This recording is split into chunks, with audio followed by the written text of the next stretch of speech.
impact on the spending gap between the richest and the poorest districts.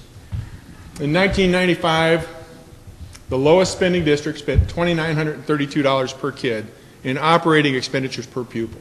2002, $4,339, 48% increase, okay?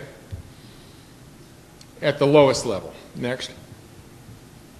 The highest, though, while they only had a 16% increase, if you look at the dollar terms, they actually had a $3,900 increase at the highest level. So when you look at, compare the highest to the lowest, the difference between the highest and lowest in 1995 at the bottom of that slide was $12,812 per kid. By 2002, the difference between the richest and the poorest was actually $13,854. So in dollar terms, the gap increased pretty significantly. Next slide. Now, education funding to performance. And this is kind of interesting, and it's anecdotal also. Because you can't compare assessments over time, because we changed from IGAP to ISAT, and there were some other changes in the test in that period of time, we can't really say what it looked like, what difference money had on education. But I can say the lowest spending district in the state in 2004 was Central District 51 in Tazewell County, right across the river from Peoria. It spent $4,438 per pupil. The highest spending district in the state was Rondout, up in Lake County, and I believe that that is still the highest spending district in the state today. It's only got 108 kids, okay? And it's got a huge assessed value behind it. That's the difference in spending per pupil between two elementary districts. Look at the performance. Meets and exceeds in math, reading, and science. Rondout had 84% of their kids meeting and exceeding. Central District in Tazewell County had 90%. Let's go to the next slide, please. In Springfield, this is for this district right, well, are we in Chatham here? Or where's Springfield? Okay.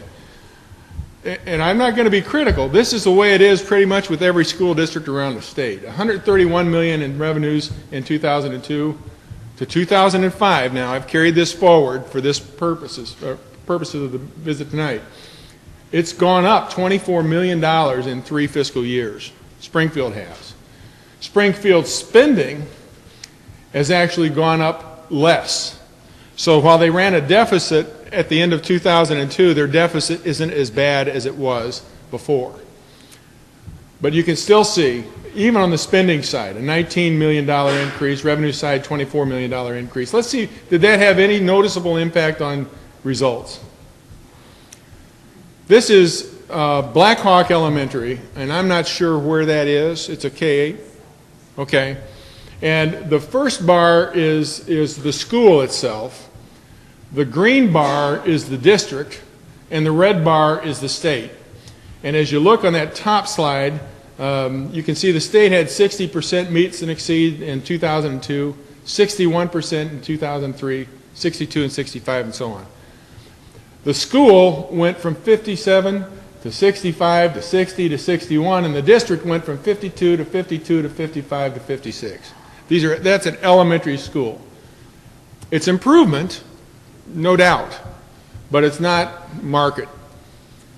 Springfield High School, that's I didn't know whether to use that one or Southeast or what, but this shows the district improvement also. The green bar in the middle, 52, 52, 55, 56. Again, it's improvement, but how long does it take to get 90% of your kids meeting standards? If you take this as the growth curve, it's going to be a lot longer than 2014 for No Child Left Behind. It'll probably be sometime in my lifetime, but I don't know when. I should chart that out. Next slide. Okay, this one shows some of the games that we've been playing, and probably doesn't belong in this presentation. But for for the current administration to claim that they had $330 million more in spending for education in '06 and $415 million more for education, because that is what any candidate, legislator or governor, is graded by. How much more did you dump in the system? To be able to get those figures, they cut the downstate teacher pension contribution for '06 by $522 million, and they cut the downstate teacher pension system in '07 by $498 million. It's a very, very short-term thing for a very, very quick political gain. So this is the summary. During the highest revenue growth period ever, spending outpaced revenues at even greater rates. The number of deficit spending districts increased, and the deficits themselves increased substantially. The number of poor districts' deficit spending increased, and the deficit in these districts, total deficits in those poor districts decreased, though. Yet the gaps between the lowest and highest spending districts deepened. That's basically what my presentation was. There are two handouts that you'll have out on the desk out there. One summarizes the study for Sangamon County, and then there's a simple spreadsheet for Sangamon County schools that shows the difference that back up these figures. So that about does it. Thank you. You're watching the Illinois Channel, an independent nonprofit corporation formed to provide gavel-to-gavel coverage of Illinois state government and other public affairs events taking place across Illinois.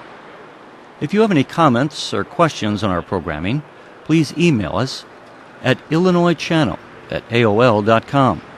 Or if you have any questions about the Illinois Channel, please visit our website at www.illinoischannel.org.